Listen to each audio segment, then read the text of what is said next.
what we are proposing is an ongoing assessment of knowledge. And it does city-specific risk assessment and trying to identify flexi-adapt mechanisms like the City of New York has done and like Lagos, Delhi and others should be doing. And then there needs to be a global institutional structure. It need not be a new one. It could be integrated in existing ones, but it remains unclear of what that would constitute. We have some suggestions as we move on. It's just to give a sense of what the difference is. I used to work in here when I was based with the World Bank in Nairobi. This is the largest slum of Africa. Their challenges are formidable. They don't think about climate, they're just thinking about daily water supply, they're thinking about health issues, there's no electricity. They want to switch on the lights, they don't want to switch off the lights. So we need to keep that in mind as we look at this. That's their water supply system. What does this mean if there's a drought? So it's really an urgent crisis, and we think that climate would provide that credible, well-defined crisis like the Industrial Revolution did with the slums of London, that brought in a wave of planning that changed our city. Climate seems to be that. The evolution of our engagement has really grown out of the experience of the East Coast study that Cynthia led for in the US, which was Boston down to Washington, and then several documents that have evolved out of it, which we think IPC3 of course is work in progress, and you've heard a lot about, and UCCRN is an effort to produce, to link researchers to produce. But we think that it should not stop at a state of the knowledge assessment. It will require a programmatic approach to actually bring it into city action, from the ever-changing what or ever-evolving what into a very difficult how, which a program would support. It is a routine instrument. That is how a lot of other global challenges have been addressed, water, energy, and because I was part of a global water program, it reflects some of that sensibilities. Whatever it may be, but it usually requires those who will finance it. They don't necessarily have to sit at the top of it, but sometimes they do. And then some sort of an administrative structure and a policy advisory structure, and then presence in the regions, because if a university is too far away, then it just seems to miss it. And this is a sensibility that comes from programs that operate better, global programs within the World Bank, within UN Habitat, within the UN system, and other IFIs. But it's just we are thinking through it. The benefit of doing this would bring a stronger client orientation, which is really understanding what happens at the local level, the city's needs and whatever. But the top leadership, if has a strong foundation, can actually convince, make a political case, act on it, and so we think the IPC3 would directly help here.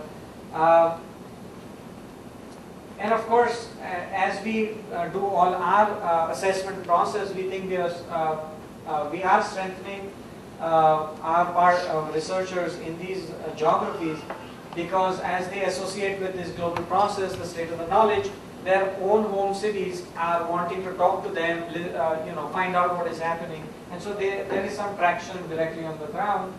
And as we go through this, we are gathering a coalition of those who have experience in doing this, and therefore there's gradually an extensive base of experience in doing this that is would help future action. Now, what would it take? We think it would not take one of these, it would take all of them, and the IPC3 is really the across city state of the knowledge base. So you could reverse the sequence also, but somehow it's a feedback loop, but that's where the knowledge sits. But then, like we try to present a rapid risk assessment, which was the case of Delhi, Lagos, It's not very difficult to do that. It's not very expensive given the benefits. So it does very well on a cost benefit.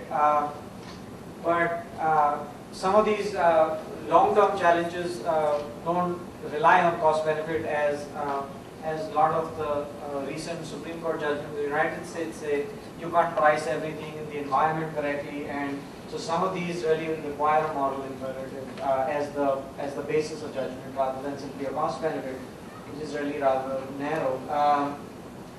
And these would be best done at a national level to get a quick sweep of what is happening to prioritize there. But then you would need a New York-like sector by sector deep assessment, and that starts raising the how issues that you're talking about. Each department actually jumps back saying, this is our crisis, and that's how we respond. And an aggregate of that makes a much more coherent how, rather than a prescriptive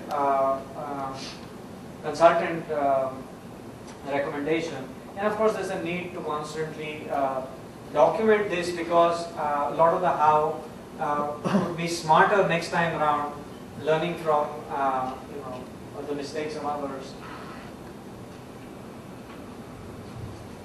Now, we have been talking with agencies that are already working on urban and explaining that we have gone over much of this, but explaining to them that every 2 years there would be an ongoing assessment which would provide updated knowledge on this, and that this is really a macro sweep on what we know, and that this should not stop with COP15. It is not a one-off flag to make a case for the cities, but it is really to support after that indirect city engagements in different geographies. Can't be everywhere at once, but in at least in a broad range of geographies, broad range of cities.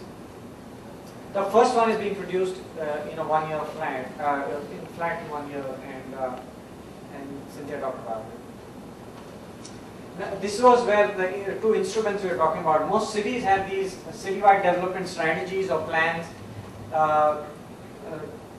Just last year, $10 million was spent by a global program helping hundreds of cities do these in 30 geographies around the world. And none of them really looked at climate risk. These were long-term plans, 30-year plans by the top leadership, heavy consultation, and we think that by simply integrating climate risk in that, there would be billions of dollars diverted to risk reduction if just this knowledge base is integrated. So step one is to have it, step two is to get it integrated. The other major instrument that you see across cities around the world are pro-poor plans targeted to the most vulnerable, and these also neglect climate risk. So that's broadly a two-track approach. There's discussion of doing this for the state of Brazil and for the government of India, both of which have proposed to do national plans for cities. So that does link back to the gentleman who was raising, how does this link back to national plans? So these are instruments to do that. We have to mainstream climate risk into ongoing urban development plans. That's the smarter way of going about it. The gains will be on. This is really a breakup of that global program that did these plans, and they did them. The green ones are really the pro-poor ones, which are slum upgrading programs. Some of your countries finance this, some of your countries receive these programs.